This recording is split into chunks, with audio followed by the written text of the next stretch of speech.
La primera de les novetats la tenim just aquesta setmana, que és Steel. En anglès li han posat el Michael J. Fox Movie. En aquest cas és una mica explícit el títol en castellà, que és La vida de Michael J. Fox, que això ja la pròpia definició del títol de la pel·lícula ho diu. Recordem que Michael J. Fox va ser una de les estrelles adolescents dels anys 80, feia una sèrie que era Enredos de Família i aviat va aconseguir popularitat a través d'aquesta sèrie, va fer algunes pel·lícules interessants, com Teen Wolf, i sobretot va ser I want la this fama, job, I can do it. ja tenia Whatever la the fama a les exception sèries is, de I can televisió, però fix una it, I fama can be sobretot older, I can local be als taller. Estats Units, i la fama I can be internacional li anything. arriba l'any The popularity of Michael J. Fox is a D'aquí, phenomenon. fins l'any 90 fa també la segona i tercera parts, i durant aquesta època ell es comença a inflar de fer pel·lícules a mesura que va combinant el seu treball televisiu. Als anys 90 també treballa moltíssim, tant en televisió com en cinema, i arriba un moment que a la seva carrera es veu com interrompuda, tallada, quan li detecten Parkinson. A partir d'aquest moment, la seva vida canvia. No direm que es retiri de la interpretació, perquè sempre continua treballant el Michael J. Fox, però a partir d'aquest moment sí que canvia una mica, canvia els papers i, evidentment, tot es veu condicionat a la seva malaltia. I la pel·lícula és això, ens explica una mica ell, en primera persona, la seva lluita personal contra aquesta malaltia, a la mesura que també anem seguint tota la seva trajectòria al llarg de les pel·lícules que ha protagonitzat i fet. Per tant, si sou amants del cinema i us agrada l'actor, és un bon repàs a la seva filmografia explicat per si mateix, a la vegada també que ens explica aquesta història de superació o com fer front a aquesta malaltia de manera personal. La trobareu a Apple TV+.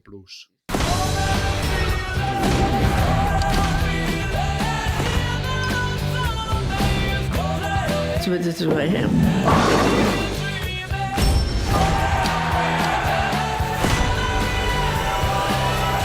I'm a tough son of a bitch. Still, a Michael J. Fox movie. I si hem de destacar un blockbuster abans dels Guardians de la Galàxia volum 3 que hem tingut a principi de mes, doncs una altra de les pel·lícules esperades que ens arriba aquest mitjans de maig és Fast and Furious 10, Fast and Furious X, que és la 10a entrega de la saga.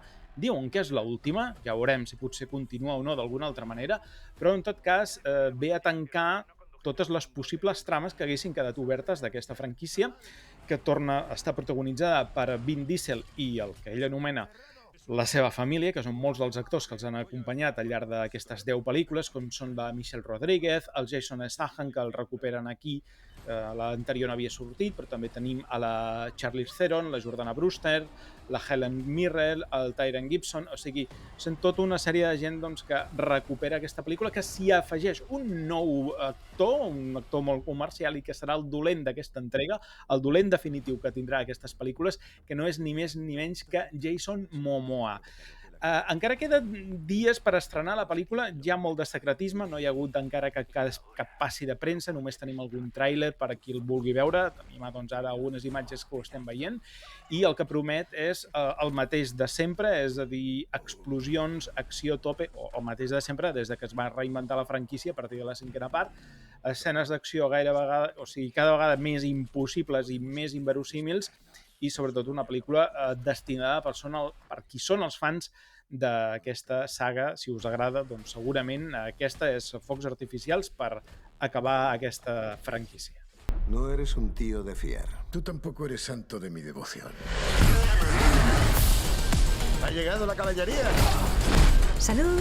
Necesitamos armas, coches. ¡Ahí va la hostia! ¡Coches con cañones! ¿Te gustan las sorpresas? Yo las adoro.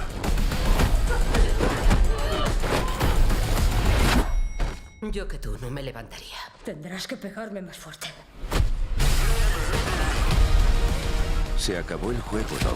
Tú pierdes.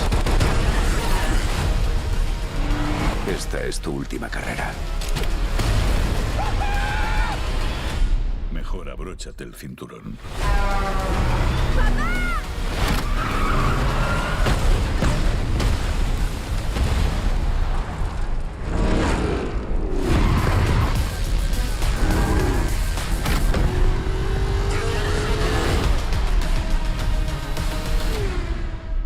Una altra de les pel·lícules que ens arriba ja, aquesta ja serà final de maig, que és una de les apostes fortes de Disney, és una pel·lícula en imatge real de La Sireneta. La Sirenita, que és aquesta pel·lícula que vam veure en animació a finals dels anys 80, crec que era la pel·lícula, que va ser doncs, com una mena de ressorgir en animació de Disney, que llavors doncs, va arribar El rei lleó, La bella i la bèstia i moltes altres pel·lícules, que en aquell moment Disney estava una mica així en animació, doncs ara té el seu traspàs en live action, que en diuen que és en imatge real, i amb actors de carn i ossos com són Halle Bailey, que farà de la Sireneta, i també hi trobem altres actors com Javier Bardem o Melissa McCarthy, que també són molt coneguts, que participen en aquesta adaptació del clàssic. Ens narra la història de la Sireneta, que és l'Ariel, que és la sireneta més jove, filles del rei Tritó, i el que fa és que s'enamora d'un príncep,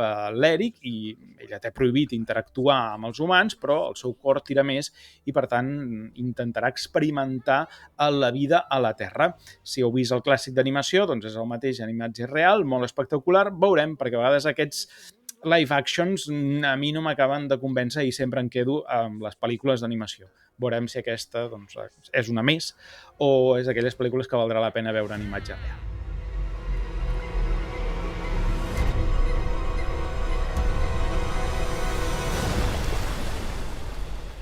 No sé, te noto algo diferente. No acabo de caer. ¡Tiene piernas, cegatona! No sé qué hacer, cuándo será, pero yo debo aquí regresar. Siento que sí, puedo formar parte de... Él es humano y tú una sirena. Eso no nos convierte en enemigos.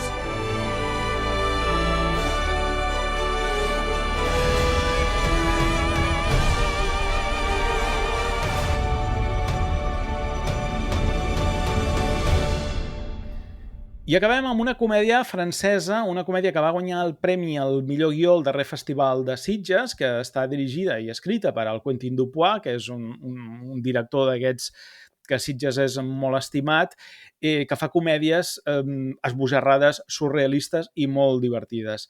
En aquest cas és Increíble però cierto i és com una mena d'històries paral·leles de dues parelles que coincideixen en un sopar i s'expliquen les seves històries. Una pel·lícula molt curta, són 74 minuts, o sigui, va directament al gra, i la història d'una parella, d'una d'elles és, que més o menys va sobre el pas del temps, la fer-se gran i la joventut. Però bé, una de les parelles descobreixen que la casa on han comprat, quan entren al soterrani, tot el temps que passen al soterrani és com si el temps anés enrere, però no el temps, o sigui, el temps d'envelliment. Aleshores, quan tu poses al soterrani, surts, si has estat una hora, doncs una hora més jove. Si passes un any, doncs estàs un any més jove. Aleshores, aquí veurem aquesta addicció d'una de les protagonistes de passar temps al soterrani per gairebé, o sigui, per ser més jove, té una obsessió en fer-se gran i aquesta manera doncs, passa estones i estones allà per fer-se jove. L'altra parella doncs, és un home madur que té una relació amb una dona més jove i decideix fer-se una sèrie d'operacions doncs, perquè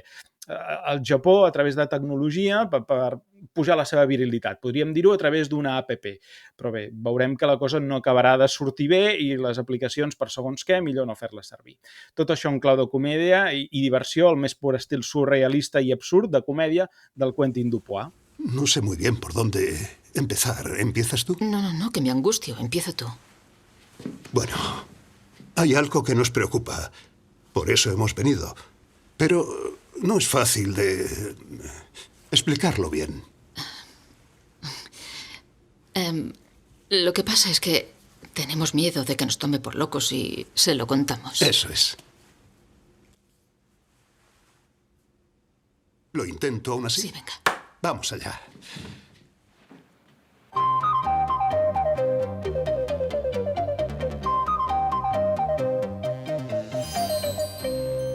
I això és el més destacat que podrem veure aquest mes de maig. Una abraçada i ens veiem al juny altra vegada. Bon cap de setmana.